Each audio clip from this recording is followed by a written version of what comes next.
میرے آقا کریم علیہ السلام ایک مرتبہ گھر میں تشریف لائے تو دیکھا روٹی کا ایک ٹکڑا پڑا ہوا ہے. میرے حضور نے وہ ٹکڑا اٹھایا, صاف کیا اور فرمایا عائشہ عزت والی چیز کا احترام کیا کرو, یہ جب کسی قوم سے روٹھ جاتی ہے نا تو واپس نہیں آتی.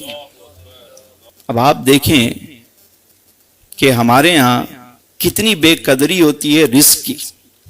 کہتے ہیں یار مفت کا کھانا مل گیا. بھائی مفت کا ملا ہے تو آپ نے جتنا آپ کا شکم ہے آپ اتنا ہی تناول کریں گے نا, نہ کہ آپ ضائع کریں گے اسے. دسترخوان سے اٹھا کر کھانا اس میں مغفرت کی بشارت ہے. اور فرمایا کہ جو برتن کو صاف کرتا ہے, پلیٹ کو صاف کرتا ہے, وہ برتن اس کے لیے دعائے مغفرت کرتا ہے. یہ اناج جو یہاں تک پہنچا ہے آپ کے دسترخوان تک, کبھی آپ نے غور کیا کہ یہ چلا کہاں سے؟ 6 مہینے میں فصل تیار ہوتی ہے. کبھی آپ جائیں دیہاتوں میں, جو فصل ہے وہ 6 مہینے میں تیار ہوتی ہے, چاہے چاول ہو چاہے گندم ہو. اب فصل پک گئی, اس کے بعد وہ کئی پروسیس سے گزر کر جو ہے وہ چکی تک آتی ہے, پھر وہاں اس کو فائن کیا جاتا ہے, پھر وہ پیکنگ, پروسیسنگ, پھر مارکیٹ, کئی ہاتھوں سے ہوتے ہوئے آپ کے گھر تک پہنچی.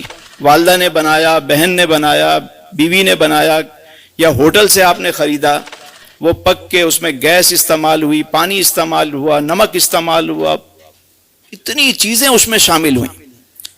اور پھر وہ جب آپ کے سامنے کھانا آتا ہے تو آپ اسے اگر ضائع کر دیں گے, یہ لقمہ جو یہاں تک آتا ہے نا سہیل بھائی, جب ہمارے سامنے لقمہ آتا ہے تو اللہ نے یہ جو ہاتھ دیے ہیں نا ہمیں, سب سے پہلے یہ ہاتھ ہمیں بتاتے ہیں, یہ سینسر بتاتے ہیں یہ گرم ہے ٹھنڈا ہے, اس کو لے کے جانا چاہیے منہ میں یا نہیں لے کے جانا چاہیے. پتہ چلا بھائی نارمل ہے, آپ نے اٹھایا یہاں پہ لے کر آئے. اب یہاں اللہ نے یہ دوسرا سینسر لگایا ہوا ہے, آپ کو فوراً خوشبو آ جائے گی کہ یہ باسی ہے یا تازہ ہے, یہ اندر جانا چاہیے یا نہیں. اب دوسری ناک نے بتایا کہ بھائی ہاں صحیح ہے, اس کو منہ میں رکھا تو اب تیسرا جو سینسر ہے وہ کام کر رہا ہے, دانت ہیں وہ بتاتے ہیں اس میں کوئی کنکر تو نہیں, پتھر تو نہیں, لوہا تو نہیں. اب وہ بتا رہے ہیں. اس پروسیس سے گزر کے جب لقمہ اندر جاتا ہے تو اندر الگ نظام ہے, کہاں کتنا خون بننا ہے, ایک لقمے کے لیے کتنا بڑا نظام ہے. اللہ کی کیسی کیسی نعمتیں ہیں.